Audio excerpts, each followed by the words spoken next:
वार्ता पुत्राची ये वार्ता शुभ ऐके जेवी माता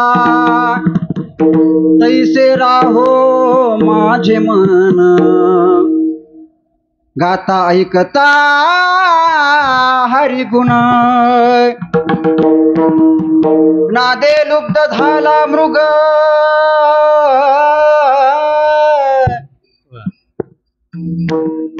देह विसरला अंग तैसे राहो माझे मन गाता ऐकता हरी गुण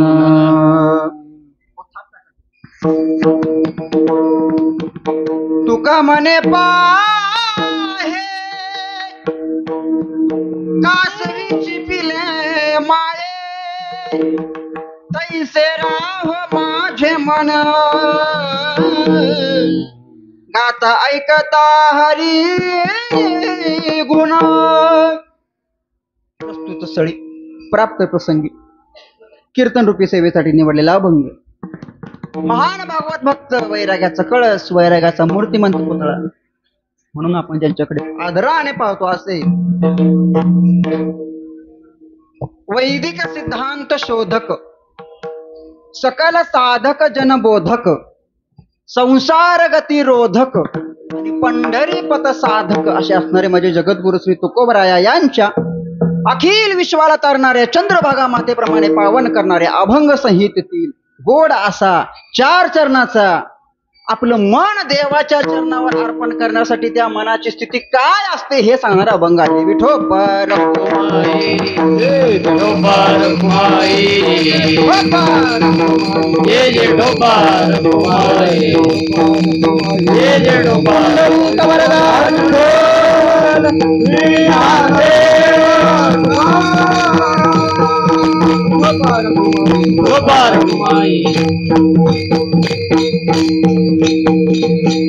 पुत्राची वार्ता शुभ ऐके जेवी माता तैसे राहो माझे मन गाता ऐकता हरी गुण समचरण सरोजन चांद्र निलांबुदाबम जगन्नित पाणी मंडळं मंडळानां तरुण तुलसी माला कंदरं कंजनेत्रं सदैव धवलहासं विठ्ठलं चिंतयामि. नमो सद्गुरु तुकया ज्ञानदीपा नमो सद्गुरु सच्चिदानंद रूपा नमो सद्गुरु भक्त कल्याण मूर्ती नमो सद्गुरु भास्करा पूर्ण कीर्ती पंढरीच्या देवराया पंढरीच्या देवराया पंढरीच्या पंढरीच्या देवराया दंडवत तुझे पाया दंडवत तुझे पाया दंडवत तुझे पाया दंडवत तुझे पाया दंडवत तुझे पाया दंडवत तुझे पाया पंढरीच्या देवराया दंडवत तुझे पाया दंडवत तुझे पाया दंडवत तुझे पाया पंढरीच्या देवराया दंडवत तुझे पाया दंडवत तुझे पाया दंडवत तुझे पाया.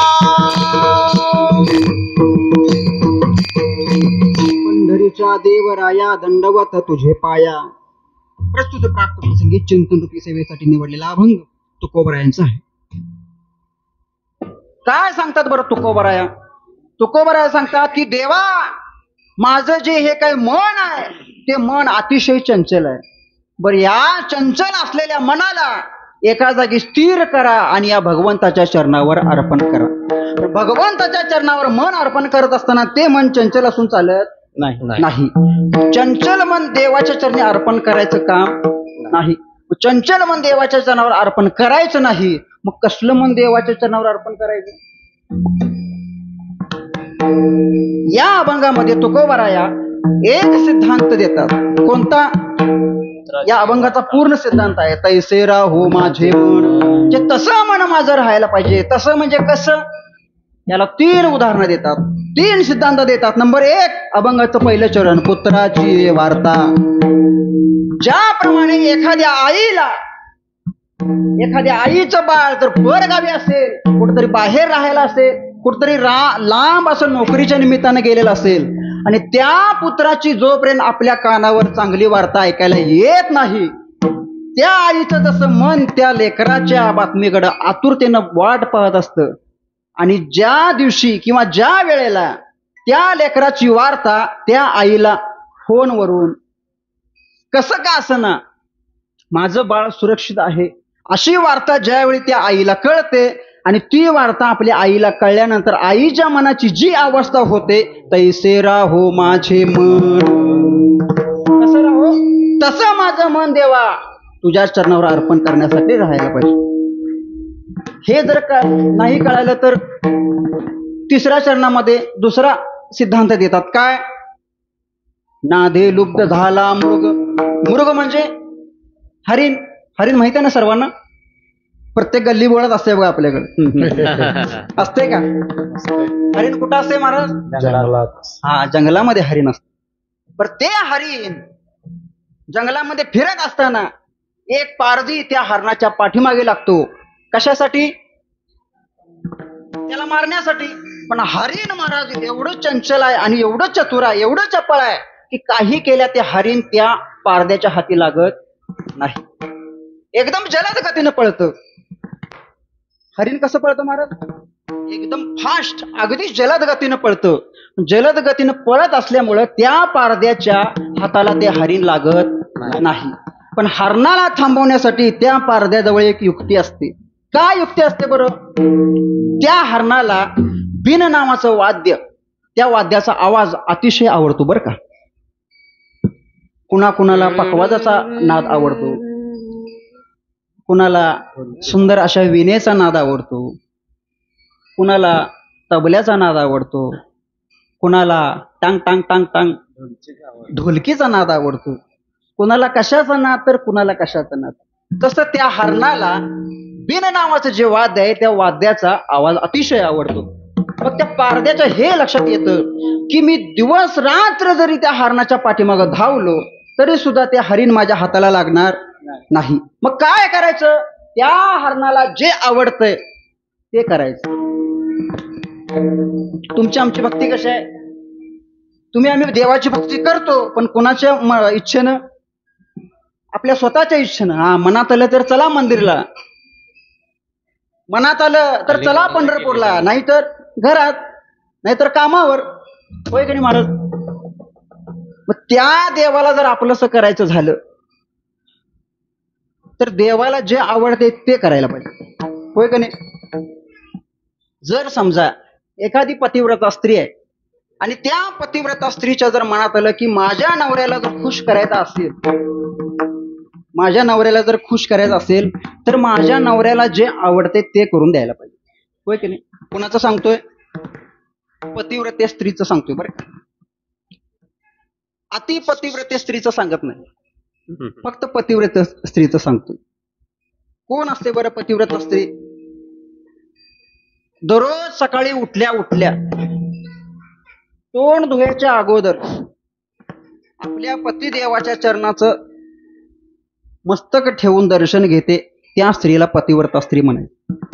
आता तुमचं तुम्ही विचार करा. हा, त्या पतिव्रते स्त्रीला आपल्या नवऱ्याला खुश करण्यासाठी आपल्या नवऱ्याला जे आवडते ते त्या पतिव्रते स्त्रीनं केलं तर तिचा तो नवरा आपल्या बायकोवर, आपल्या पत्नीवर खुश होतो आणि आपल्या पत्नीला जे पाहिजे ते आणून देतो. होय की नाही? एवढं टक लावून बघायला मला वाटलं मामीने काय तुमच्याकडे माझं पण मागितलंय काय नाही. हा, मामी पण आल्यात म्हणून म्हणलं. हा, तसं देवाला जे आवडते ते जर आपण केलं तर देव आपल्याला जे पाहिजे ते तो दिल्याशिवाय राहणार नाही. तसं त्या पारद्याला वाटलं की रात्रंदिवस या हरणाचा जर मी पाठलाग केला तर हे हरिण काय माझ्या हातात सापडणार नाही. तर काय करायचं? त्या हरणाला जे आवडतंय, हरिण थांबण्यासाठी जी गोष्ट आवश्यक आहे ती गोष्ट करायची. मग त्या हरणाला एक वाद्य आहे, बिन नावाचं वाद्य, आणि त्या बिन नावाच्या वाद्यामधून तो एक सुंदर असा ध्वनी निर्माण होतो. तो ध्वनी त्या हरणाला जर ऐकू गेला तर हरिण जागच्या जागी स्तब्ध उभं राहतो. बरं, कितीही वेगानं त्या हरिण जरी धावत असलं आणि त्या बिन नावाच्या वाद्याचा जर आवाज त्या हरणाच्या कानावर गेला तर धावणारा हरिण एकदम शांतपणे तो आवाज ऐकत स्तब्ध उभं राहत. मग त्या पारद्याने ते बिन नावाचं वाद्य वाजवायला चालू केलं. बिन नावाचं वाद्य चालू केल्यानंतर त्या वाद्यामधून येणारा जो काही ध्वनी आहे, जो काही स्वर आहे, जो काही आवाज आहे, तो त्या हरणाच्या कानावर गेला आणि हरिण शांत उभं राहिलं. आणि हरिण शांत उभा राहिल्यानंतर त्या पारद्याने आपल्या भात्यातून बाण काढला, हरणाच्या दिशेने सोडला. हरणाच्या छातीमध्ये बाण घुसला, हरिण खाली पडलं. आता हरिण खाली पडल्यानंतर तो पारधी त्या हरणाजवळ गेला आणि हरणाला उचलणार तोपर्यंत हरिण बोलू लागलं, दादा मी तुझं काय वाईट केलं नाही. मी तुझं काहीही वाईट केलं नसताना तू मला बाण मारलास. माझं प्राण आता जाणार यात मला दुःख नाहीये. पण माझी शेवटची एकच कळकळीची विनंती आहे, काय, जोपर्यंत माझ्या या शरीरामध्ये प्राण आहे, जोपर्यंत माझ्या या जीवात जीव आहे, तोपर्यंत हे वाद्य तेवढं वाजवायचं बंद करू नको. जोपर्यंत माझ्या या जीवात जीव आहे तोपर्यंत हे वाद्य वाजवायचं बंद करू नको. आणि ज्यावेळी माझ्या जीवातून हा प्राण निघून जाईल, माझ्या शरीरातून हा प्राण निघून जाईल, त्यावेळी हे वाद्य बंद कर आणि माझ्या शरीराचं काय करायचं आहे ते कर. म्हणजे ते हरिण मरणाच्या दाड्यात असताना सुद्धा आपलं शरीर आता मरणार आहे याचा विसर त्या हरणाला पडला. तसं देवा, मी तुझं भजन करत असताना मला माझ्या या देहाचा विसर पडायला पाहिजे. देह जाओ अथवा राहो, पांडुरंगी दृढ भावो, चरण न सोडी सर्वता, आन तुझी पंढरीनाथा, तैसे राहो माझे मन. हरिण जसं मरणाच्या दाड्यात असताना सुद्धा आपल्या शरीराचा विसर त्या हरणाला पडला, तसं देवा माझं मन तुझं भजन करीत असताना मला माझ्या या देहाचा विसर पडायला पाहिजे. तैसे राहो माझे मन, गाता ऐकता हरिगुण. पण हे जरी नाही कळालं तर शेवटच्या चरणात महाराज तिसरा सिद्धांत देतात. काय बरं, कासवीन माहिती आहे आपल्याला, कासव तरी माहित आहे, माहित आहे का नाही? माहित नाही, मग हो तरी म्हणा. माहित असू दे का नसू दे, कीर्तनकर बुवानं इथून उभं राहिल्यानंतर काही सांगितलं हो म्हणायचं, हो म्हणायचं. हा, काहीही सांगू दे, हा होच म्हणायचं. का? कारण तेवढा अधिकार आहे. याचा अर्थ असा आहे, असा नाही बरं काय की इथं उभं राहून वक्त्यांना काहीही सांगावं आणि तुम्ही हो म्हणावं. नाही, चुकीचं उभं राहून जर या गादीवरून बोललं पाप आहे महाराज. खोटं सुद्धा या गादीवरून काही बोलायचं नाही. खोटं बोलण्यासाठी ही गादीच नाहीये. बरोबर. कासव माहित आहे? आता तर हो म्हणा. आवाज हो. हा, कासवाची बायको कासवीन.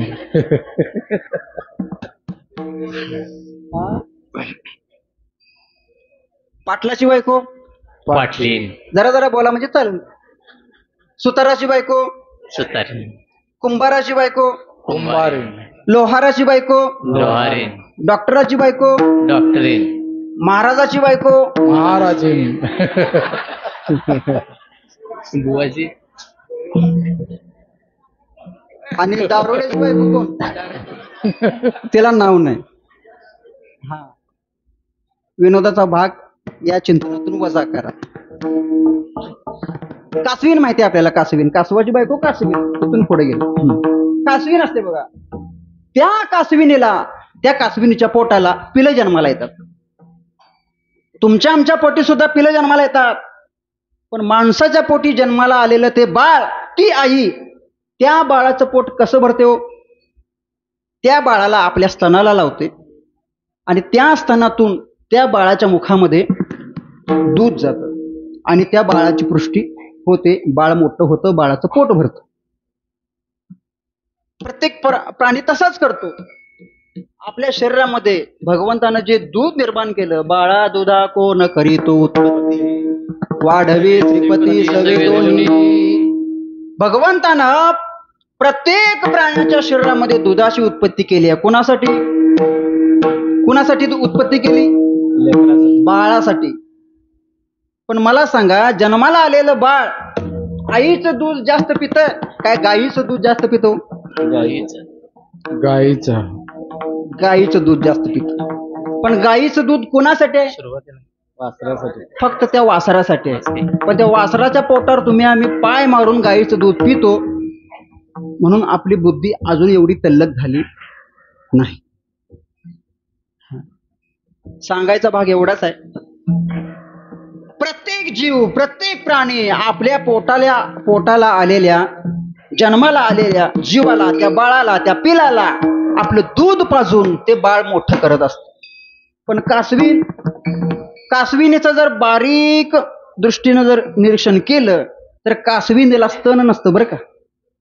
कासविनीला स्तन नसतं. मग आता तुमच्या आणि आमच्या मनामध्ये असा प्रश्न येईल की महाराज, प्रत्येक जीव, प्रत्येक प्राणी आपल्या बाळाचं पोट, आपल्या स्तनामध्ये दूध असतं, त्या दुधामुळं त्या बाळाची पुष्टी होत असते. पण कासविनीला स्तनच नसतं, मग आपलं बाळ ती कसं रक्षण करते? आपल्या बाळांचं कसं पोट भरते? याचं अतिशय सुंदर उदाहरण तुकोबारायाने दिलं. तुकोबाराय म्हणतात ती कासवीन आणि त्या कासविनीच्या पोटाला आलेली ती पिलं, ज्यावेळी दोघेही समोरासमोर येतात आणि कासविनीची पिलं आणि ती कासवीन ज्यावेळी त्या दोघांची समोरासमोर नजरानजर होते, अगदी एक टाक डोळ्यात डोळं घालून ज्यावेळी ती कासवीन आपल्या पिलाकडे बघते ना, त्यावेळी त्या कासवीनीच्या पिलांचं पोट आपोआप भरलं जातं. नजरेमध्ये किती सामर्थ्य आहे बरं, आहे की नाही? नजरेमध्ये किती सामर्थ्य आहे बरं.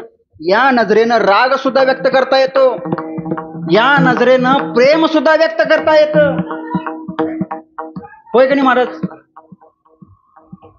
एका ठिकाणी असं सुंदर वाक्य लिहिलेलं आहे.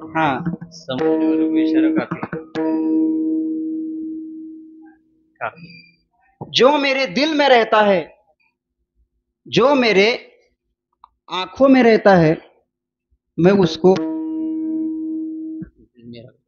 ज्यादा से ज्यादा प्यार करता हूं, और जो मेरे आंखों में रहता है मैं उसको नफरत करता हूं. म्हणजे जे माझ्यावर प्रेम करतात मी त्यांच्या हृदयामध्ये राहतो, आणि जे माझ्यावर नफरतला मराठी शब्द काय? विरोध. द्वेष. प्रेम केलाय वाटतं. द्वेष. जे माझा द्वेष करतात त्यांच्या मी डोळ्यात राहतो. म्हणजे जर आता समजा एखाद्या माणसाला बघितल्यावर, जर आपल्या विरुद्ध पार्टीचा जर माणूस आला, आपल्या द्वेष करणारा जर माणूस आपल्या समोर आला, तर आपण कसं त्याच्याकडे असं रागानं डोळे उघडून बघतो का नाही? आणि त्याच प्रकारे जर प्रेमाचा माणूस समोर आला तर आपण किती अगदी अंतःकरणपूर्वक त्याला नमस्कार करतो का नाही? करतो का नाही? हा, त्या पद्धतीनं तुकोबाराय सांगतात की ती कासवीन त्या आपल्या पिलांचं पोट आपल्या या नजरेमध्ये जे सामर्थ्य असतं त्या सामर्थ्याच्या जीवावर त्या पिलांचं पोट भरतं. आणि ज्यावेळी त्या कासवीन आणि त्या कासविनीच्या पिलांची नजरानजर होत असते, त्यावेळी त्या कासविनीला आणि त्या पिलांना आपल्याकडे कोण बघतंय काय, आपल्यावर कोणाची नजर आहे का, कोण माझ्यावर नजर ठेवून आहे, याचा जरा सुद्धा भान नसतं. तैसे राहो माझे मन. म्हणजे देवाच्या चरणावर माझं मन अर्पण करत असताना मला कोण कोण नावं ठेवतंय त्याकडे अजिबात लक्ष द्यायचं नाही. मला कोण किती चांगलं म्हणतंय याच्याकडे लक्ष द्यायचं नाही. मला किती मोठा परमार्थ येतो याच्याकडे लक्ष द्यायचं नाही. मी किती पंढरीच्या वाऱ्या केल्या याच्याकडे लक्ष द्यायचं नाही. एवढं सगळं वजा करून जे मन शिल्लक राहतं, तैसे राहो माझे मन, गाता ऐकता हरिगुण. माझ्या अल्पशा बुद्धीला जसा पटल तसा या तुमच्या समोर ठेवण्याचा प्रयत्न केला. इथून पुढची सेवा पांडुरंग परमात्मा श्री गुरुदादा तशी बोलण्याची आज्ञा युक्ती प्रवृत्ती देशील तसा बोलण्याचा प्रयत्न करूया. विठोबा रखुमाई.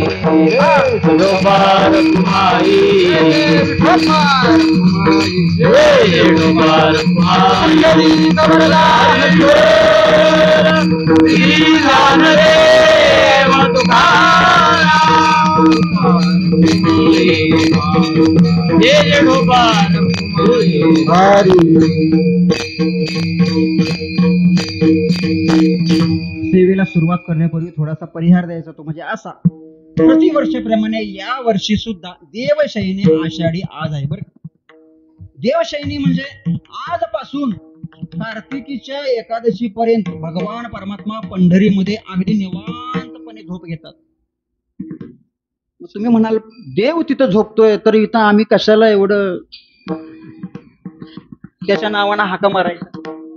बरं देव जरी झोपत असला तर सुद्धा त्याचं बारीक लक्ष आपल्याकडे असते बरं. देव झोपेचं सोंग घेतो. देव झोपत नाही. देव जर झोपला तर तुम्ही आम्ही झोपायला वेळ लागणार नाही. म्हणून देव झोपतोय ही कल्पना मनातून काढून टाका. काहींच्या मनामध्ये असा प्रश्न येईल की महाराज दररोज रात्री मंदिराचं दरवाजा बंद करताना देवाच्या अंगावरील कपडे काढून अगदी सुरळीतपणे घडी करून ठेवतो आणि देव झोपण्यासाठी असे देवाच्या त्या चबुतऱ्याच्या खाली साईडला एक गालीच्या अंतराला जातो.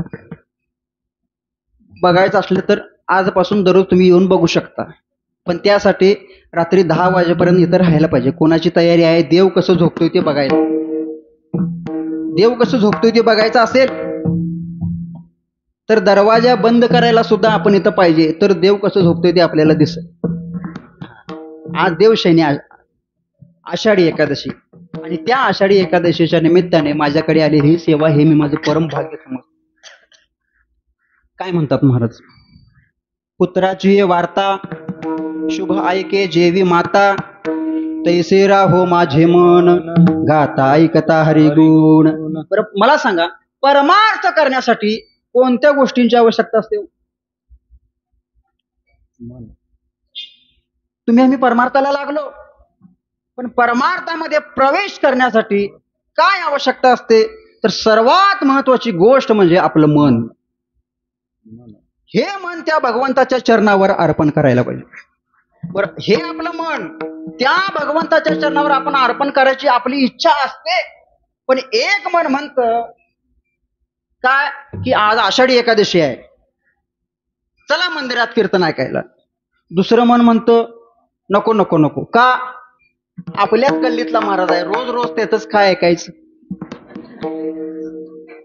तिसरं मन म्हणतं हा त्यांच्या घराला लागूनच आमचं घर आहे कशाला यायचं. चौथं मन म्हणतं हा कशाला पाहिजे रोज आम्ही येता जाताना त्यांना बघतो कशाला जायचं.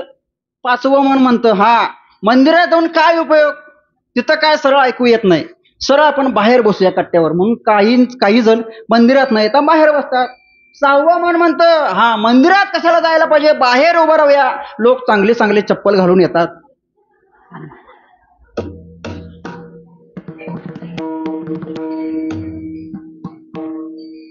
मन आपल्या ताब्यात राहत नाही महाराज.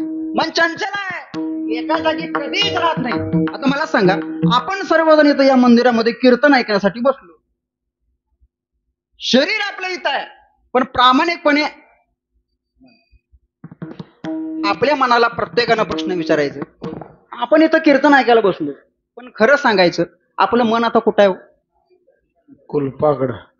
कुठं आहे? वा किती गोड उत्तर दिलं बघा. खिचडीवर.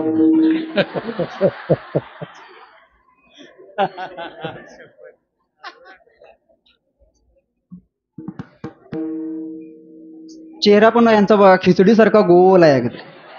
वा हा शरीरानं जरी आपण इथं असलो महाराज तरी मनाने आपण इथं अजिबात नसतो. शरीर आपलं इथं आहे या मंदिरामध्ये आहे आपण कीर्तन ऐकायला बसलोय देवाच्या दारात बसलोय हे खरं आहे. पण मन आपलं कुठं आहे? सगळ्यात पहिला मन जातो कुठं? आपल्या घराकडे. येताना सगळे लाईट बंद करून आलोय काय नाही? बरं लाईट बंद केलो दरवाजा व्यवस्थित झाकलाय काय नाही? पण दरवाजा व्यवस्थित झाकलाय, त्याला कुलूप लावलंय का नाही? पण ते कुलूप लावलंय, पण ते कुलूप लावल्यानंतर ते ओढायचं राहिलंय. ते कुलूपाचं लॉक अडकलंय का नाही ते बघायला पाहिजे. ते कुठं आठवतंय? कीर्तनात आठवतंय. म्हणून एक एक महाराज काय करतात, कीर्तनात बसल्या बसल्या कीर्तन ऐकत असताना एक माणूस असंच करत होता. मी म्हणलो, अहो काय करायलाय तुम्ही? मला, महाराज मी तुमचं कीर्तन होतं म्हणून गडबडीने कीर्तन ऐकायला आलो, कुलूप घातलो, पण ते कुलूप अडकलंय काय नाही, कारण आमची वस्ती शेतात आहे, ते कुलूप लॉक झालंय का नाही हे मी बघत होतो. आता इथं तू किती रात्रंदिवस जरी असं ओढत बसलास तर ते कुलूप तिथं काय, जरी चोर आला तुझ्यावर काय फरक पडणार आहे? ये चोर येईल आणि चोरी करून जाईल. तसं आपलं मन चंचल आहे महाराज. कधी या ठिकाणी असतं तर कधी दुसऱ्या ठिकाणी असतं. पंढरीच्या वाऱ्याला आता वाटेला भरपूर लोक गेले, बरोबर. कुणाच्या घरातून कोणाची आई गेली, कोणाची वडील गेले पंढरीला, कोणाची बायको गेली, कोणाची सासू गेली, कुणाचे सासरे बुवा गेले, कुणाचे मामा गेले, कुणाची मामी गेली, कुणाचे आजोबा गेले. प्रत्येकाच्या घरातून कोण ना कोण पंढरपूरच्या वारीला चालत गेले. बर, आता जे गेले ते तिकडे निवांत चालले तो पुढं तोंड करून. पण जे घरात राहिलेत, जे लोक घरात राहिलेत त्यांना त्यांची काळजी असते. काय, हा आता कुठं बरं पोचले असतील, आता काय करत असतील, पाय दुखत असतील, काय ऑपरेशन झाले, गुडघा दुखत असेल. घरातल्या व्यक्तींचं लक्ष कुठं आहे? वारीत आहे. आणि वारीत गेलेल्या लोकांचं लक्ष कुठं आहे? घराकडे आहे. कसं? आम्ही वारीला गेलोय, माझं पोरग घराकडे आलंय, कुणाच्या जेवत असेल, त्याला कोण विचारलं काही नाही, काय करत असेल, कुणाचंच ऐकत नाही. वारीत गेलेलं लक्ष, त्यांचं लक्ष कुठं असतं? घराकडे असतं. म्हणजे मन आपलं किती चंचल आहे बघा. आपण शरीराने जरी इथं असलो तर मनाने आपण कुठंतरी बाहेरच असतो. मन एवढं चंचल आहे, किती चंचल आहे. मन चंचल चपळ, मन चंचल चपळ, मन चंचल चपळ,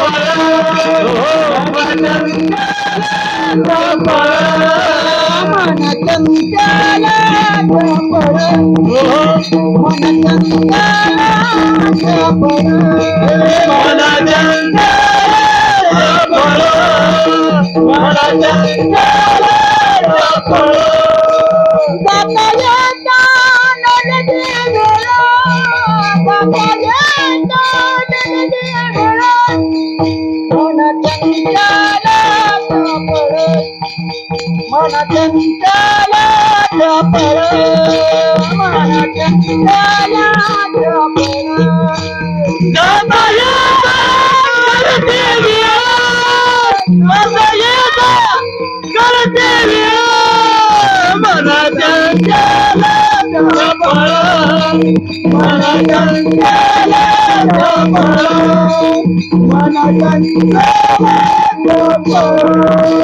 मन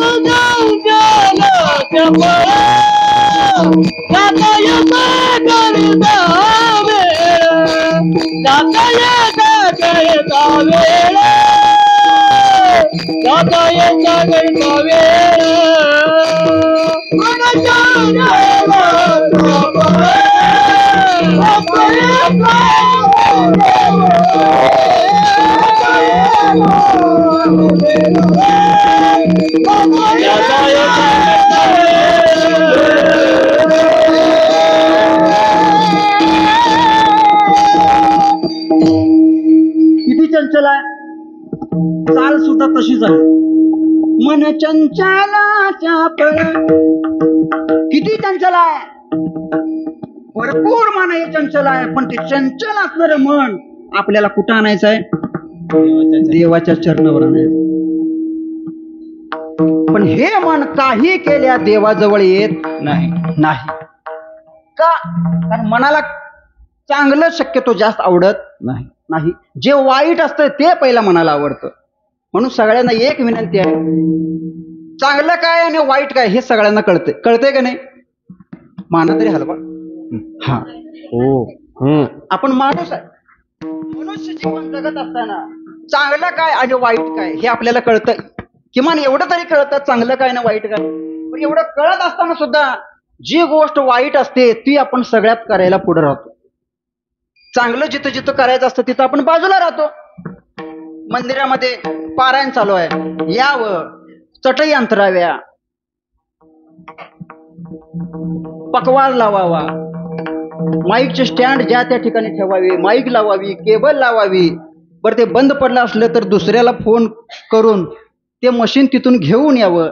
चांगलं काम आहे, पण त्या चांगल्या कामासाठी कोण पुढं व्हायला तयार नाही. पण जी वाईट गोष्ट आहे ती वाईट गोष्ट करायला हे मन सगळ्यात पुढं. पहिला मी कोण?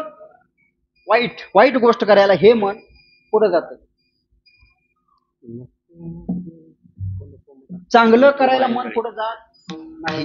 जे वाईट आहे ते वाईट करायला मन पुढे जात.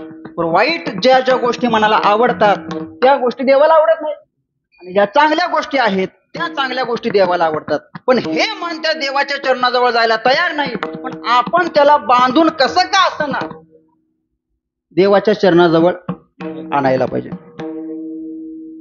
पण या मनाला चांगलं आवडत नाही. चांगलं काय आहे? परमार्थ आहे. चांगला परमार्थ आहे. देव चांगला आहे, देवाचं नाव गोड आहे. किती गोड आहे?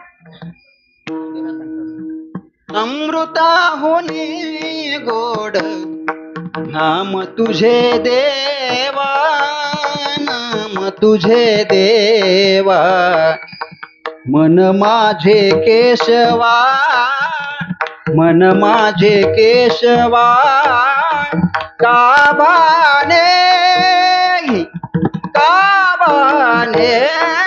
घे अमृता होणे गोड नाम तुझे देवा, नाम तुझे देवा. अमृतापेक्षा गोड देवा तुझं नाम आहे. पण माझं मन ते घ्यायला तयार होत नाही. कारण का? या मनाला गोड असा परमार्थ आवडत नाही, पण संसार आवडतो.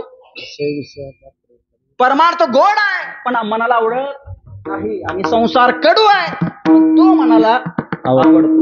विषयाचा पडिपाडू, गोड परमार्थ लागे कडू, कडू विषय तो गोडू या जीवासी झाला. फक्त जीवासी नाही, या हा गोड असा परमार्थ आहे पण तो या मनाला आवडत नाही. पण कडू विषय, कडू परमार्थ आहे तो आपल्याला गोड लागतो. बघा, परवा एक वाचन पाहिलं महाराज. ज्याच्या अंगामध्ये ताप आहे, ऐका बरं का, ज्याच्या अंगामध्ये ताप आहे त्याला भोजन गोड लागत नाही, आणि ज्याच्या अंगामध्ये पाप आहे त्याला भजन गोड लागत नाही. बरोबर आहे? ज्याच्या अंगामध्ये ताप आहे त्याला तुम्ही काहीही करून घाला, कांदा भजी करून घाला. आज एकादशी आहे, नाव घ्यायचं नाही, तर तोंडाला पाणी सुटले, एकादशीचा उपवास असू दे. पटवून देण्यासाठी नाव तरी घ्यायलाच पाहिजे, नाव तरी घ्यायलाच पाहिजे. आता एकानं मला म्हटलं, महाराज तुम्ही देवाचं नाव एवढं घेता, तुम्ही बायकोचं नाव कधी घेतला? बायकोचं नाव घ्यायचं नाही, देवाचं नाव घ्यायचं रे बाबा.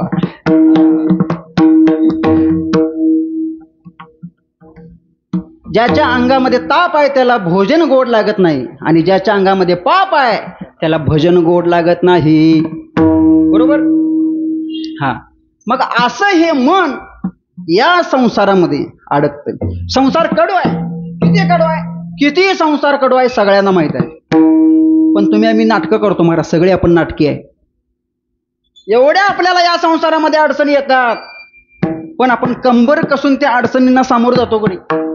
पण एखादा माणूस जर आपल्याला भजनाला बोलवायला आला, मंदिरामध्ये कीर्तन ऐकायला चला असं म्हणायला जर आला, तर आपण जातो का? नाही, माझं जरा काम आहे, थोड्या वेळानं येतो.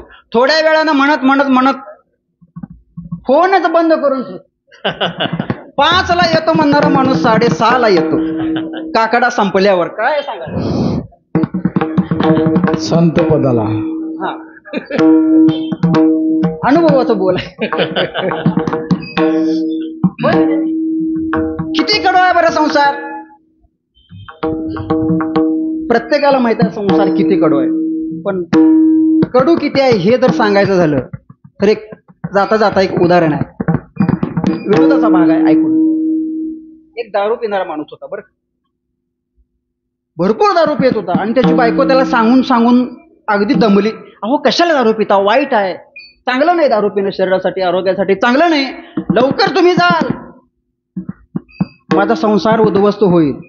तो म्हणाला, अगं ती दारू कशी आहे ती तुला काय माहित. तो म्हणाला, काय करणार. ती त्याची बायको म्हणाली, कशी आहे ते मला जाणून घ्यायचं आहे. तो म्हणाला, ठीक आहे, मग मी दररोज घेतो, तुला पण थोडी देतो, जरा टेस्ट कर. खिशातून बाटली काढला आणि एक टोपण भर आपल्या बायकोला पाजलं. ते टोपण भर ते एवढं बुच बायकोनं तोंडात घेतलं आणि असं केली आणि म्हणाली, काय शी किती कडू आहे. तो म्हणाला, हे तुला आत्ता कळालं, हे दुःख मी किती वर्षापासून पचवतोय माझं.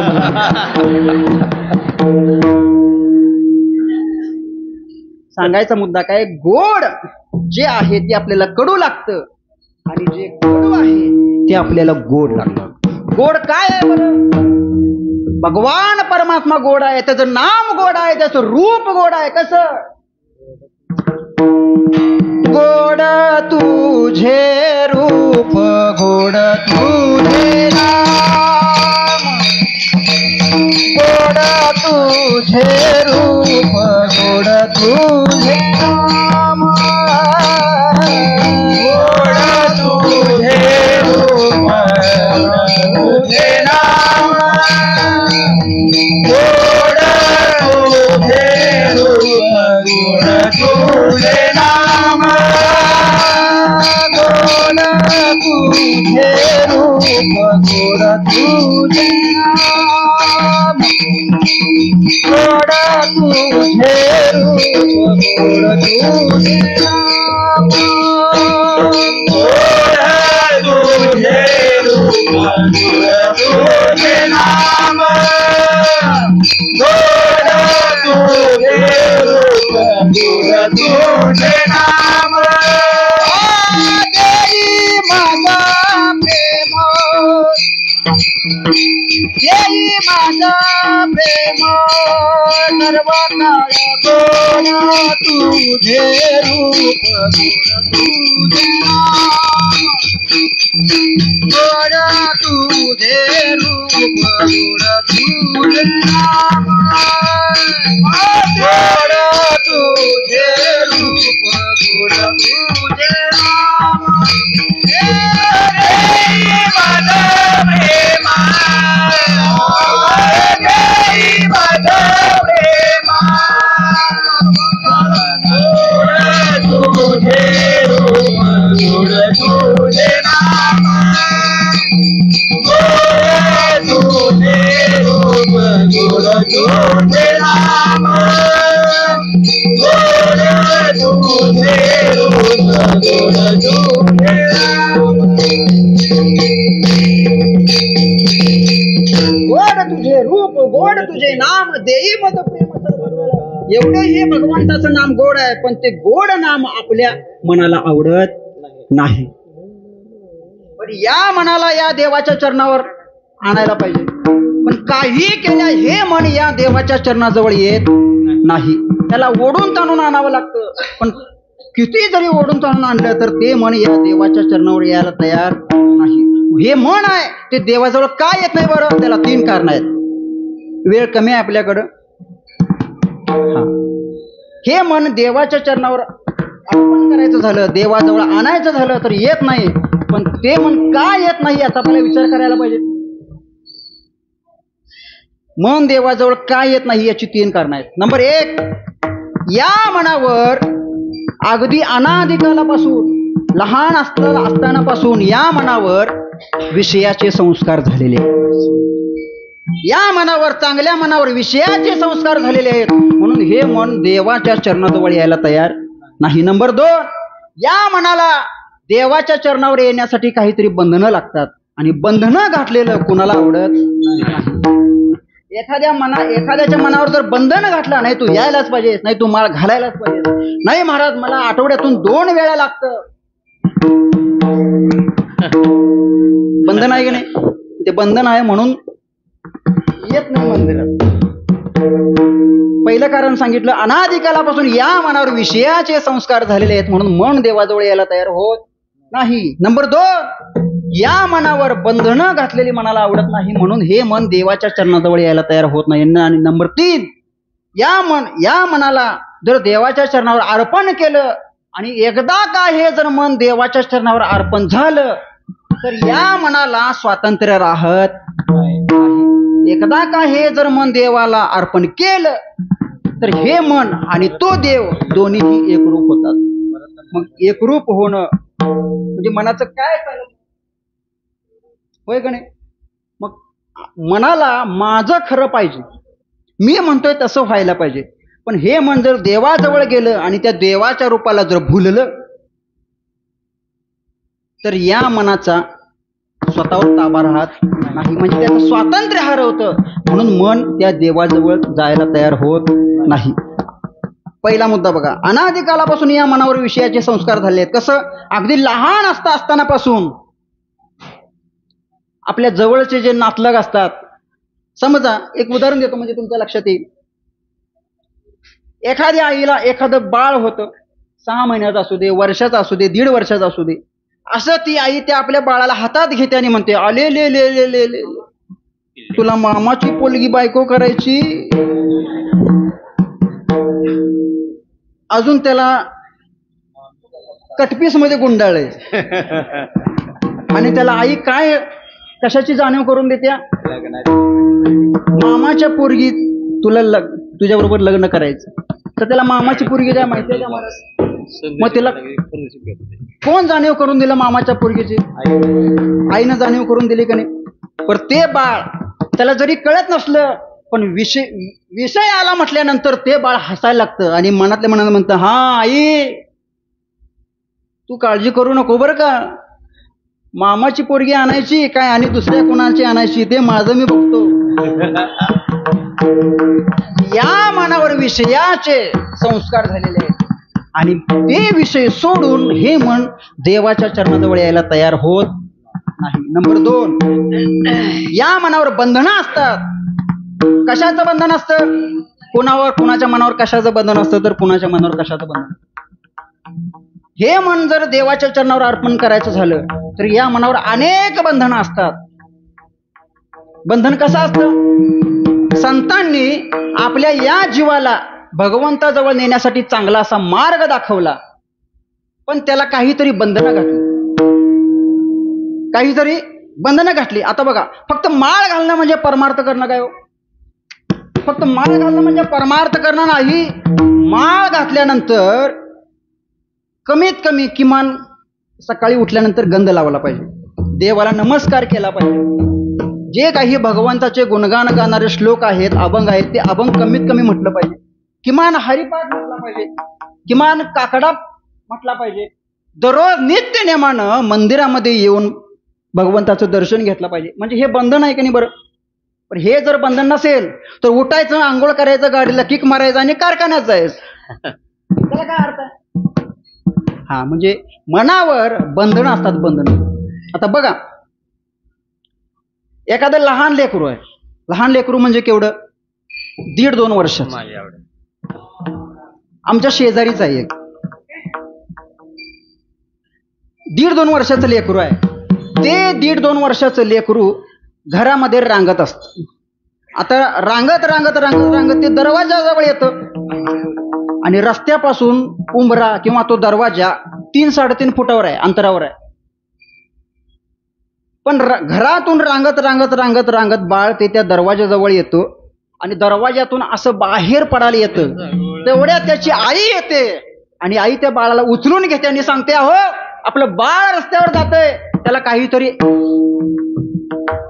बंधन करा. हा, त्याला काय कळतंय का नाही, त्याला काहीतरी बंधन करा. मग बंधन करा म्हटल्यानंतर त्याच्या वडिलांनी काय केलं, लगेच सुताराला बोलवलं आणि दाराला काय लावला,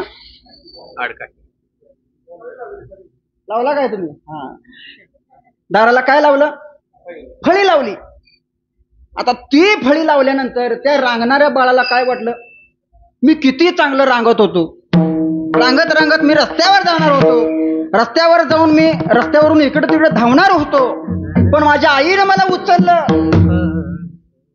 माझ्या वडिलांनी सुताराला लगेच बोलून दाराला काय लावली, फळी लावली. म्हणजे हे बंधन घातलं. हे कुणाला वाटतं, त्या लहान बाळाला. ते लहान बाळ म्हणजे जीव आणि आई वडील म्हणजे कोण, संत. लहान बाळाला वाटतं की मला रस्त्यावर जायला पाहिजे, मला मौज मजा करायला पाहिजे, कसं पण उड्या मारायला पाहिजे, पण आई वडिलांना ते अपेक्षित नाही बरं का. आई वडील म्हणजे संत आहेत.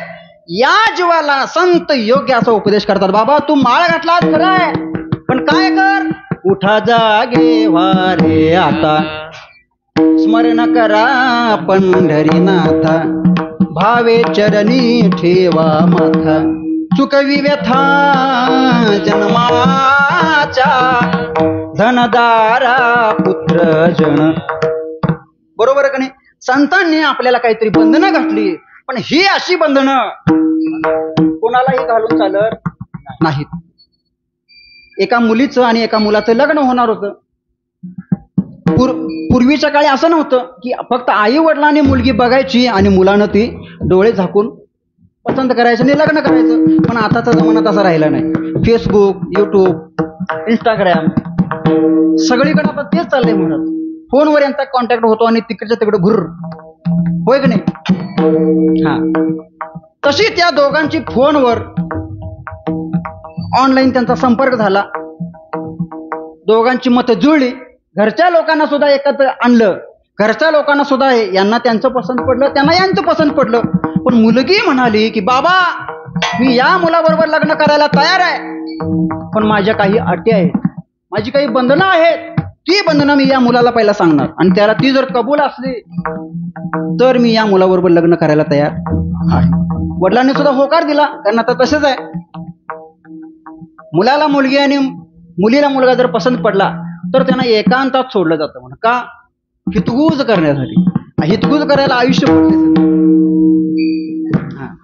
ती मुलगी त्या मुलाला म्हणते, हे बघ होय लग्नाच्या अगोदर अरे तुरेच असत, अरे राकेश, अरे रोहन, होय का नाही. ती मुलगी त्या मुलाला म्हणाली, हे बघ मी तुझ्याबरोबर लग्न करायला तयार आहे, पण माझ्या काही अटी आहेत, माझी काही बंधनं आहेत. ती जर तुला योग्य वाटली, तुला पटली तर मी तुझ्यावर लग्न करायला तयार आहे. तो सुद्धा उतावळा झाला होता महाराज. का, आता मुली सापडणार, किती जरी शोधलं तरी पण मुली सापडणार, होय की नाही. का सापडणार, अपेक्षा भरपूर वाढल्या. कुणाच्या, मुलीच्या काय, मुलीच्या घरवाल्यांच्या. सांगा कोणाकोणाला मुली आहेत. तुम्हाला मुलगी पण आहे आणि मुलगा पण आहे. तुमच्या मुलगीचं जर लग्न करा, हा समजा जर तुमच्या मुलीला एखादं स्थळ आलं आणि तुम्ही जर म्हणाला नाही नाही माझ्या मुलीबरोबर लग्न करणारा मुलगा वारकरी नसावा, त्याला आई वडील नसावेत, तो चांगल्या कुटुंबात जन्माला आलेला असावा, चांगले त्याचे मित्र सगळे श्रीमंत असावेत, तो माझ्या मुलीला भरपूर ठिकाणी फिरायला घेऊन जायला पाहिजे, अशी कोणाची इच्छा असते, मुलीच्या आईची असते. पण त्या आईनं एवढं ध्यानात ठेवलं पाहिजे की मला सुद्धा एक मुलगा आहे आणि माझ्या मुलग्याला मी ज्यावेळी मुलगी बघायला बाहेर पडन त्यावेळी सुद्धा समोरच्याकडून त्याच अपेक्षा येणार आहेत, होय का नाही. म्हणून कुणाकुणाला मुले त्यांना हात जोडून विनंती आहे, जास्त अपेक्षा मनामध्ये धरू नका. पैसा काय हो, आज नाही उद्या येईल. भिकारी सुद्धा पैसे कमवतोय महाराज. परवा एका भिकाऱ्याला विचारलं, तो महाराज एक 5 रुपये मला द्या. त्याला मी 5 रुपये दिलं आणि विचारलं, एवढं धड धाकड शरीर तुला देवानं दिलंय, कशाला भीक मागतोस. काहीतरी चांगला काम धंदा कर, चल आमच्याकडे इचलकरंजीत काम भरपूर आहे. तो म्हणाला, काम करून तुम्हाला किती पैसे मिळतात? काम करून तुम्हाला किती पैसे मिळतात? मी म्हटलो, जर अंग मोडून काम केलं तर कमीत कमी 2,000 रुपये तरी मिळतात. तो म्हणाला, महाराज अंग मोडून काम केल्यावर 2,000 रुपये मिळतात? तिथं अंगाला अगदी धक्का सुद्धा न लावता फक्त हात समोर केलं की दररोज 5,000 रुपये मिळतात. म्हटलं तुम्ही पण कशाला कीर्तन करता, चला माझ्या बरोबर. बघा, ती मुलगी त्या मुलाला आपली बंधनं घालते. काय, हे बघ, मी तुझ्या बरोबर लग्न करायला तयार आहे, पण माझा मोबाईल तू अजिबात बघायचं नाही. माझ्या मोबाईलचा पासवर्ड तुला मी काही केल्या देणार नाही. म्हणाला,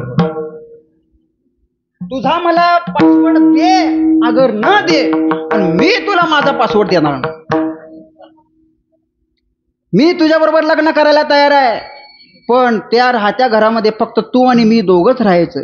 मला तुझे आई वडील घरात चालणार नाहीत. ही अशी बंधनं ती मुलगी त्या मुलाला घालते. मग त्या मुलाला अशी बंधनं आवडतील काय हो? आपल्या आई वडिलापासून लांब झालेलं किंवा आपल्याला ज्यांनी जन्म दिला आहे अशा आई वडिलांना कुठल्या तरी त्या 1.5 दमडीच्या मुलीसाठी घरातून हाकलून देणं, घरातून बाहेर काढणं, अनाथ आश्रमामध्ये ठेवणं योग्य आहे का?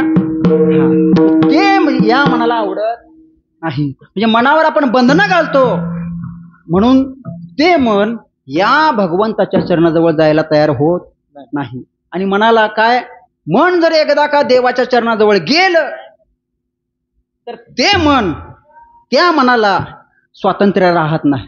स्वातंत्र्य राहत नाही म्हणजे एकदा का मन त्या भगवंताच्या चरणाजवळ गेलं तर ते अगदी देवमयच होऊन जातं. अगदी एक सुंदर उदाहरण आहे आपल्या समोर. कानोपात्रा कोण होती?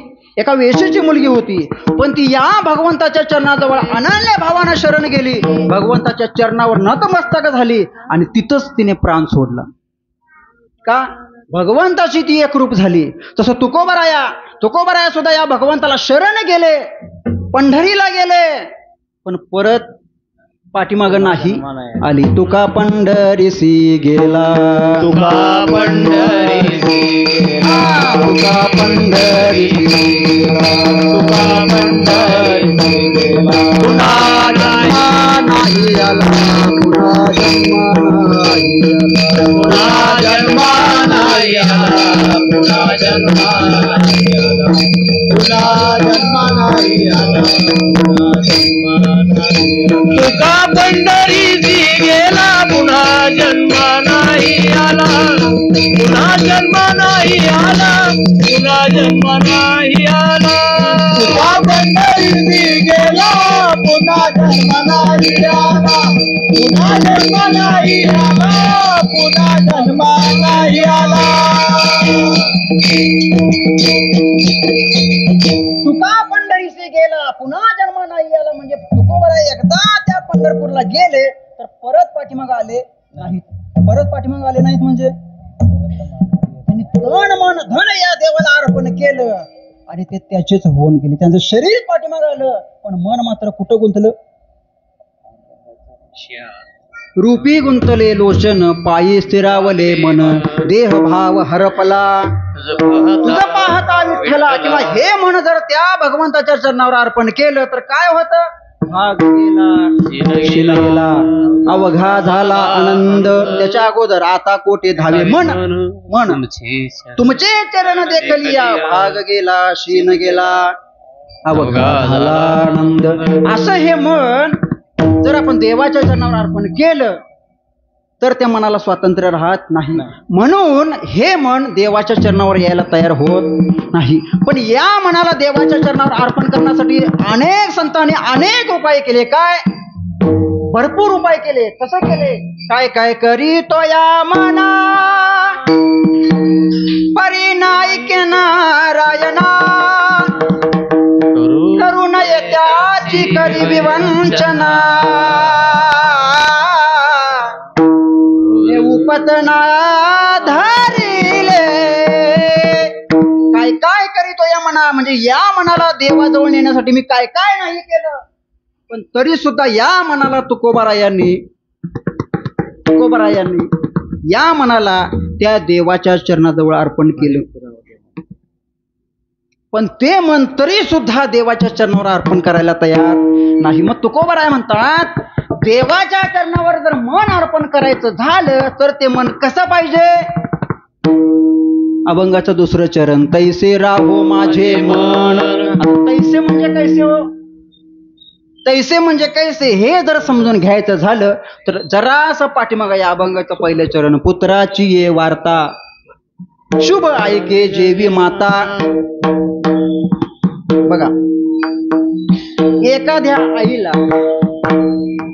जर 4 मुली असतील, किती? 4 मुली असतील आणि 4 मुलींचं सुख त्या आईला असतंय, बरोबर आहे. पण मनोमन एक खेद असतो काय, की मुली म्हणजे काय महाराज, परक्याचं धन आहे. आज नाही उद्या आपल्याला त्या द्याव्या लागणार, आपलं घर सोडून जाणार. पण आपल्या हक्काचं व्यासपीठ पाहिजे का नको? आपल्या हक्काचं. म्हणून आपण कशाची वाट बघतोय? 4 मुलींच्या पाठीवर एक काय व्हायला पाहिजे? मुलगा.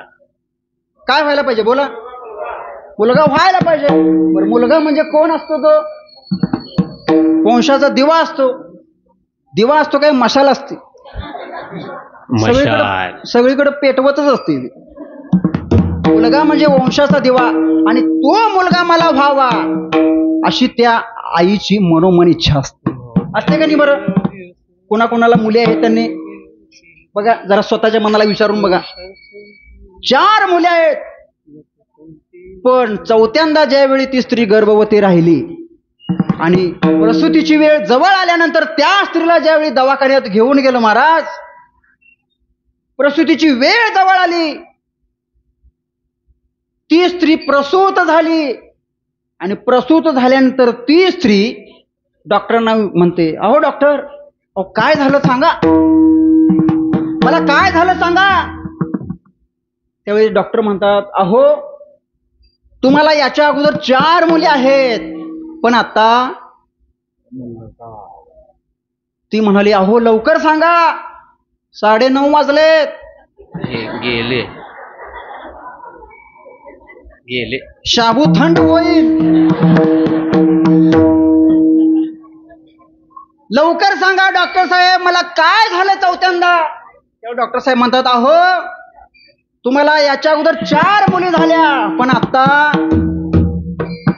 ती म्हणाली, अहो तुमच्या मी पाया पडते, पण आता काय झालं मला सांगा. त्यावेळी ते डॉक्टर साहेब म्हणतात, अहो तुम्हाला याच्या अगोदर 4 मुली झाल्या, पण आता तुम्हाला मुलगा झाला. आणि मुलगा झाला ही बातमी ज्यावेळी त्या आईला कळते, त्यावेळी आईच्या मनाची जी अवस्था होते, तुकोबाराय म्हणतात, तैसे राहो माझे मन, गाता ऐकता हरिगुण, पुत्राची वार्ता शुभ ऐके जेवी माता. तैसे राहो माझे मन, गाता ऐकता हरिगुण. मनामधले चालू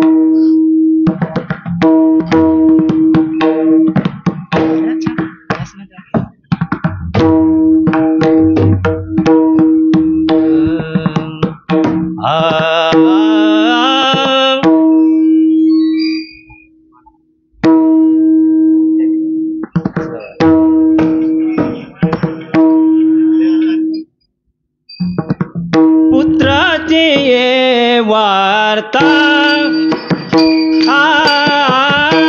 पुत्राची वार्ता, पुत्राची वार्ता,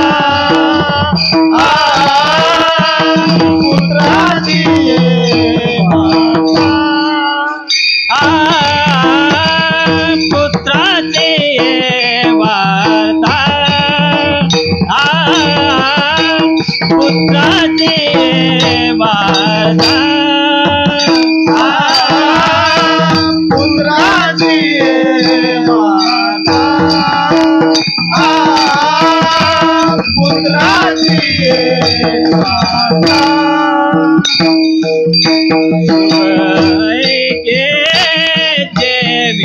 माता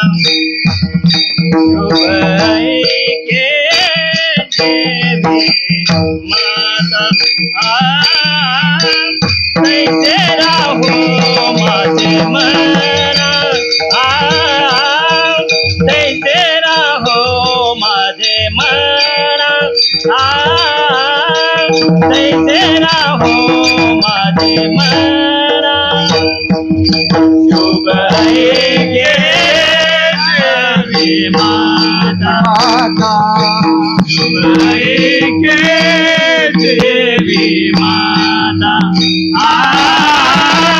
तैसे राहो माझे मना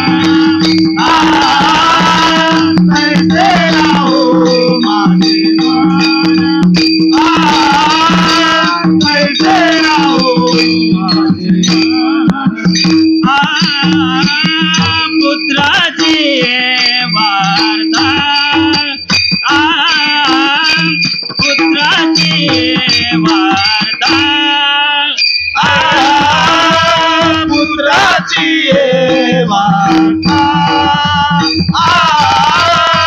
पुत्राची वार्ता शुभ ऐके देवी माता शुभ ऐके देवी माता तैसे राहो माझे मना तैसे राहो माझे मना तैसे राहो माझे मना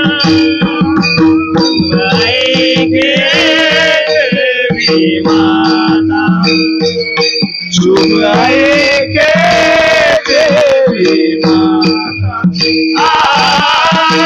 तैसे राहो माझे मना तैसे राहो माझे मना तैसे राहो माझे मना ऐकता हरी गुण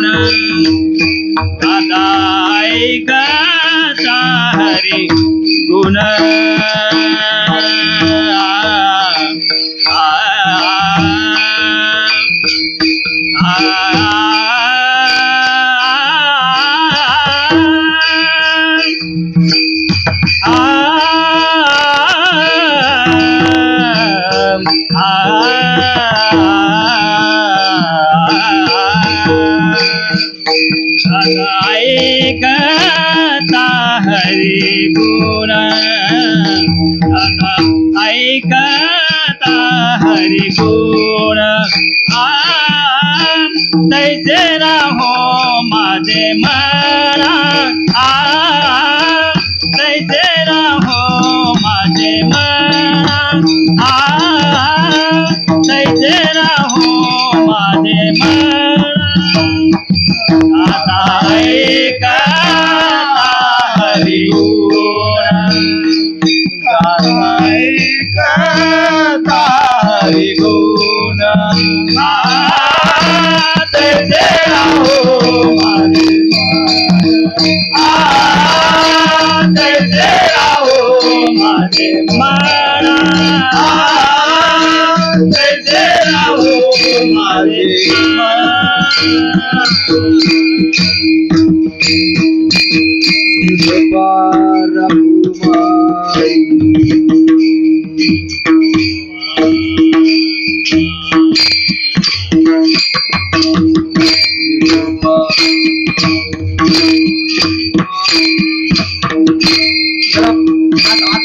आणि टाळी वाजवा खरं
बोला कुंडली समरदा हरिदेव तुकाना बोला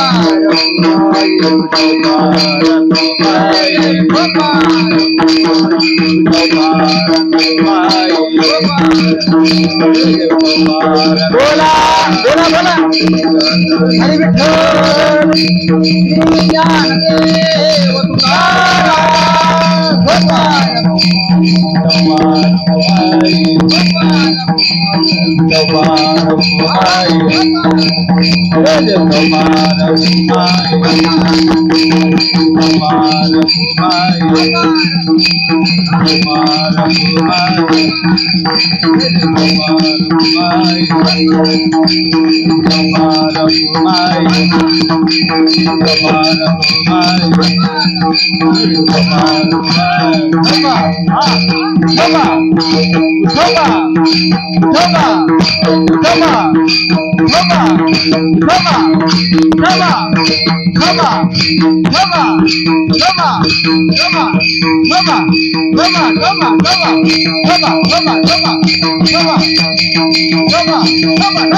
हरी विठ्ठल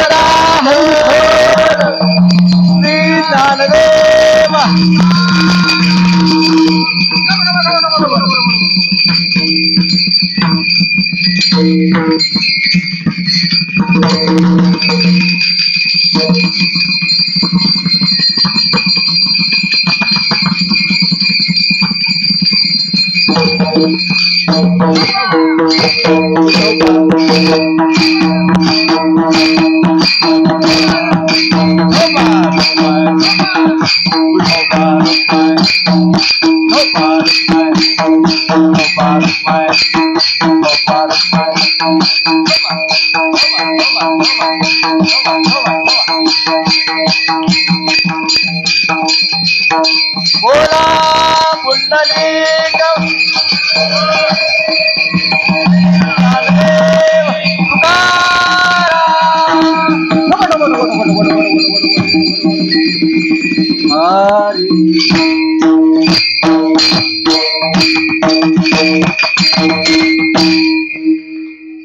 एवढं नाचवायचं कारण म्हणजे तिथं पातेलं भरून शाबू केल्या संपायला नको.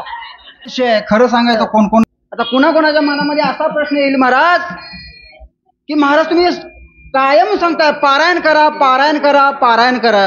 कधीपर्यंत पारायण करायचं? जोपर्यंत आपण स्वतः नारायण होत नाही तोपर्यंत पारायण करायचं. कधी? जोपर्यंत आपण नारायण होत नाही तोपर्यंत पारायण करायचं. हरीचं गुणगान कधीपर्यंत गायचं? जोपर्यंत आपण त्या हरीमध्ये तल्लीन होत नाही तोपर्यंत आपण त्या हरीचं गुणगान गायचं होय. हा सांगण्यासारखं महाराज चिंतन भरपूर आहे. तुमची बसायची तयारी असेल, खरंच आज तुम्ही मनापासून जर उपवास केला असेल तर तुम्ही बसणार. आणि जर आषाढी एकादशी आहे, वर्षातून एकदा येते, देवाची आहे म्हणून जर केला असेल तर मग बंद करायला पाहिजे. होय का नाही? बंधन घालण्यापेक्षा मुक्त केलेलं बरं असतं. बोला आता काय करायचं? असंच 11 पर्यंत चालू दे, काय बंद करायचं? चालल्यात केळे चालले चालू दे. मला सांगू नका, मला सांगू नका बंद करायचं म्हणून. आमच्या मालकाला फराळ अगोदर करूया आणि मग चालू करूया.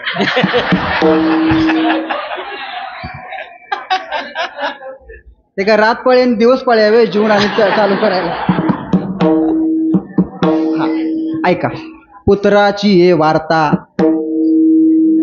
समजा एखाद्या आईचं जर लेकरू शिक्षणासाठी जर बाहेर गेला असेल, आईला सोडून जरा सुद्धा राहत नसेल, प्रत्येक क्षणाला आई आई आई आई असं म्हणून टाहू पडत असेल, आणि ते जर लेकरू त्या आईपासून जर लांब दूरवर जाऊन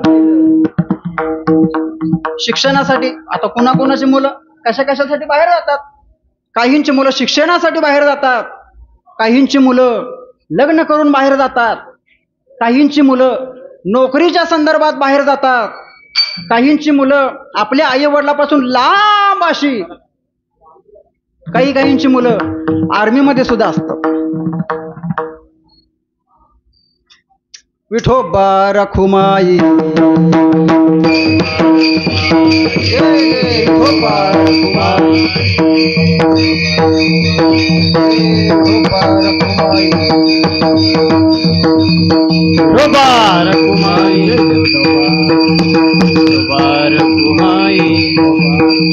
रोबार कुमाई रोबार कुमाई रोबार कुमाई रोबार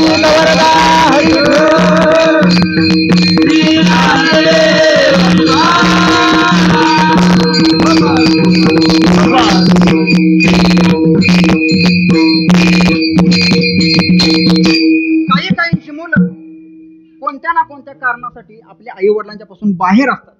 कुणाची मुलं शिक्षणासाठी बाहेर असतात, पण त्या आईला सोडून ते मूल एक क्षण सुद्धा राहू शकत नाही. पण आपल्या काळजावर दगड ठेवून त्या आईनं आपल्या मुलाला शिक्षणासाठी बाहेर पाठवलेलं असतं. तर बाहेर पाठवल्यानंतर ते मूल तिथं रडतं, त्याला गमत नाही. घराकडची सारखी मला आठवण येते. त्यावेळी त्या आईला दुःख वाटतं का नाही? माझं मूल घरामध्ये असताना हे मागत होतं, ते मागत होतं. काहीही खाताना आपल्या मुलाची आठवण येते आईला. येते का नाही बरं? होय का नाही? पण एवढा त्या मुलाचा जीव त्या आईमध्ये गुंतलेला असतो आणि त्या आईचा जीव त्या मुलामध्ये गुंतलेला असतो. दोघंही एकमेकाला सोडून अजिबात राहत नाही. भले त्या मुलाला आईचं प्रेम त्या मुलावर किती असतं बरं? आईचं प्रेम मुलावर किती असतं हे शब्दात सांगता येत नाही महाराज. आईचं प्रेम किती असतं हे जर जाणून घ्यायचं असेल तर त्याला आईच व्हावं लागतं. जावे त्याच्या वंशा तेव्हा किती प्रेम असतं बरं आईचं. समजा उन्हाळ्याचे दिवस आहेत आणि उन्हाळ्याचे दिवस संपत आले, घर साधं होतं, घरावर अशी पत्र होती आणि ती पत्र जीर्ण झाली होती, काही ठिकाणी छिद्र पडलेली होती आणि त्या पत्र्यातून आत पाणी येऊ नये म्हणून त्या आईचं लेकरू किती एक 35 वर्षाचं असेल, ते 35 वर्षाचं त्या आईचं लेकरू घरावर चढलं कधी भर उन्हात. अजून पावसाळा चालू व्हायचा आहे, पण पावसाळा चालू होऊन घरामध्ये पाणी येऊ नये म्हणून तो एक पत्रा बदलायसाठी ते बाळ 35 वर्षाचं त्या घरावर चढलं. रामकृष्ण हरी आणि मला येऊन नमस्कार केला.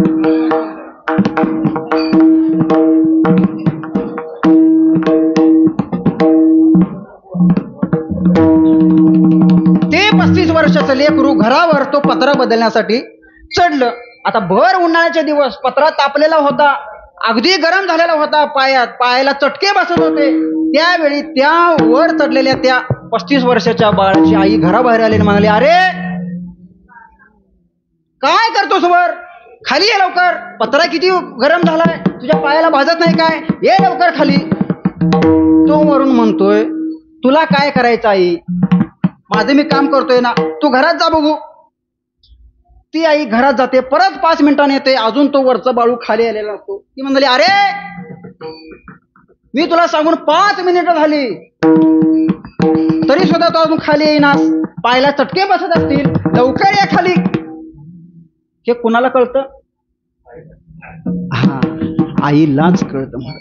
लेकुराचे हित वाहे माऊलीचे चित्त, ऐसी कळवळ्याच्या जाती करीला भावेन प्रीती. त्या बाळाच्या पायाला किती चटकं बसतात ते त्या आईला कळत असतं, पण ती आई पोट तिडकीने सांगत असते की बाळा खाली ये, खाली ये, तुझ्या पायाला चटके बसतात, तुझे पाय पोळतील, पाय गरम होतील.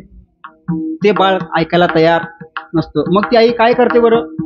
त्या 35 वर्षाच्या बाळाला 4 वर्षाचं लेकरू झालेलं असतं आणि त्या लेकराला ती उचलते आणि घरातून बाहेर नेऊन भर उन्हामध्ये बरोबर रस्त्यावर बसवते. आता ते 4 वर्षाचं लेकरू परिस्थिती गरीब असल्यामुळं फक्त शर्ट घातलेलं असतं, खाली काय नसतं. खाली बसवल्यानंतर ते बाळ टना उड्या मारायला लागतं. का? भाजायला लागलं, रस्ता तापलेला, माती तापलेली, चटके बसायला लागले, ते बाळ रडायला लागलं जोरात. त्यावेळी तो वर चढलेला 35 वर्षाचा बाळू म्हणाला, अगं आई, तुला काय कळतं का नाही, तुला काय समजतं का नाही? त्या बाळाला आत घेऊन जा, त्या बाळाला ऊन लागायलंय, माती गरम आहे, रस्ता तापलेला आहे, त्याला भाजालंय. ती आई म्हणते, त्याला भाजालंय, तू काम कर की, तुला काय करायचं? त्यानं सुद्धा आईला तसंच म्हटलं होतं. त्यानं सुद्धा आपल्या आईला तसंच म्हटलं होतं, तुला काय करायचंय, तू गप गुमान आज जा. तसं आता ही आली त्या आपल्या बाळाला म्हणाली, तुझं तू गप गुमान काम कर की, तुला काय व्हायलंय, त्याला चटके बसायला ना, बसू देत. तो म्हणाला, अगं आई, तुझ्या पाया पडतो, त्याला तेवढा आत घरात घेऊन जा. त्यावेळी ती आई म्हणाली, अरे बाळू, 4 वर्षाच्या तुझ्या बाळाला मी रस्त्यावर ठेवल्यानंतर तुला एवढं वाईट वाटते, तर 35 वर्षे मी तुला एवढा जीव लावला, मला किती वाईट वाटत असेल. आईशी कळवळ्याची जाती.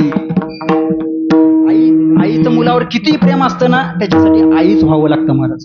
आणि ज्याच्या जीवनातील आई गेली, त्याच्या जीवनातील प्रेमाचा पाझर, त्याच्या जीवनातील मायेचा जिव्हाळा संपला म्हणून समजा. आई पुन्हा पुन्हा आपल्याला मिळत नाही, आई एकदाच मिळते. आणि ज्यांना ज्यांना आई आहे, ज्यांची आई अजून जिवंत आहे, त्यांना एकच माझी विनंती आहे की आपल्या पोटाला कमी केलं तर चालेल, पण आईच्या पोटाला कधी कमी करू नये. कारण आईला दिलेला एक घास आणि देवाला दिलेला एक घास अगदी समान आहे. आईच्या तोंडातला घास आपण जर काढून घेतलो तर देवाला आपण उपाशी ठेवलेलं तर पाप आहे म्हणून ज्यांना ज्यांना आई वडील आहेत त्यांना अगदी पोट तिडकीनं सांगतो, जशी आपण देवाची सेवा करतो, देवाची पूजा करतो, तशीच आपल्या आई वडिलांची आम्ही पूजा करायला पाहिजे, सेवा करायला पाहिजे. पुत्राची ये वार्ता शुभ ऐके जेवी माता. बर, लांब एखादा मुलगा शिकण्यासाठी गेलेला असेल आणि माझा मुलगा कसा आहे, राहिला असेल का नाही, मला त्याची खूप आठवण येते. या आठवणीने त्या आईचा जीव तुटत असतो महाराज. पण ज्या वेळेला माझा मुलगा तिथं अगदी निवांत आहे, निवांत राहिलाय, आता कुणाचीच आठवण काढत नाही, अशी वार्ता ज्या वेळी आपल्या आईला येते, त्यावेळी आईचं मन जसं समाधान होतं ना, तुकोबाराय म्हणतात, तसं माझं मन देवाच्या चरणावर राहायला पाहिजे. तैसे राहो माझे मन गाता ऐकता हरी गुण. बरं, हे जर समजत नसलं तर दुसरं उदाहरण दिलं, कोणाचं? हरणीचं. नादे लुब्ध झाला मृग, देह विसराला अंग. मगाशी सांगितलं अभंगाचा भावार्थ सांगताना, आता परत काय सांगायचं नाही, वेळ झालाय भरपूर. त्या हरणीला जसं मरण जवळ आल्यानंतर सुद्धा त्या बिनेच्या आवाजाचा नाद लागला, तसं देवा, मी संसार करीत असताना माझं शरीर जाणार आहे, नाशिवंत देह जाणार सकळ, आयुष्य खातो काळ सावधान. हे शरीर जाणार आहे हे मला माहित आहे, पण जाणार आहे माहित असून सुद्धा मला त्या शरीराची जरा सुद्धा अपेक्षा ठेवायला लावू नकोस. देह जावो अथवा राहू, पांडुरंगी दृढ भाऊ, चरण ना सोडी सर्वता, आन तुझी पंढरीनाथा. या हरणीला जसा आपल्या मरणाचा विसर पडला त्या बिनेच्या आवाजाच्या नादानं, तसं भगवान परमात्मा तुझा मला विसर पडू देऊ नकोस. बर हे जर नाही कळालं तर शेवटचं चरण, तुका म्हणे पाहे कासवीची पिले माये. कासवीन आणि आपलं ते लेकरू दोघांची ज्यावेळी नजरानजर होते आणि नजरानजर होत असताना त्या पिलाचं पोट अगदी तुडुंब भरतं महाराज. पण ते पोट भरत असताना आपल्याकडे कोण बघतंय किंवा या पूर्ण जगाचा त्या कासविनीला आणि त्या पिलांना विसर पडलेला असतो. तसं माझं मन देवा तुझ्या चरणाजवळ येत असताना मला कोण बघतंय, मला कोण नावं ठेवतंय, माझा परमार्थ कसा आहे हे जग मला सांगायच्या अगोदर माझं मला कळावं. तैसे राहो माझे मन, गाता ऐकता हरिगुण. यथामती यथावकाश धावत्या वेगामध्ये या अभंगाचं सूक्ष्म असं चिंतन माझ्या बुद्धीला जसं पटेल तसं तुमच्या समोर ठेवण्याचा प्रयत्न केला.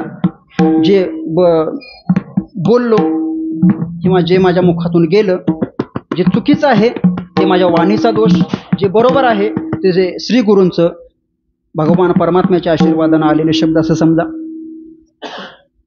झालेली सेवा तुम्हा सर्व सोते सज्जन मायबापांच्या चरणी अर्पण करून आजची ही सेवा थांबवायची. आणि आज